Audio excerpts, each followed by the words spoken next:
फलटण कोरेगाव विधानसभा मतदारसंघात राजकीय वातावरण पुन्हा एकदा तापले असून विधान परिषदेचे माजी सभापती श्रीमंत रामराजे नाईक निंबाळकर आणि विद्यमान आमदार सचिन कांबळे पाटील यांच्यात वाकयुद्ध चांगलेच रंगताना दिसून येत आहे।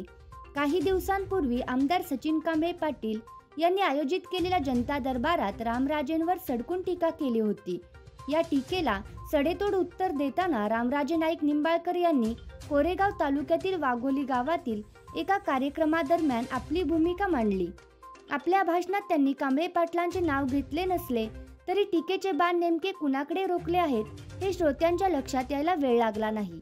सत्तेत असताना लोकांना विसरणं आणि निवडणुकीआधी पुन्हा गोड बोलणं हा प्रकार इथल्या जनतेला नवीन नाही असे म्हणत रामराजेंनी सध्याच्या नेतृत्वावर तीव्र नाराजी व्यक्त केली।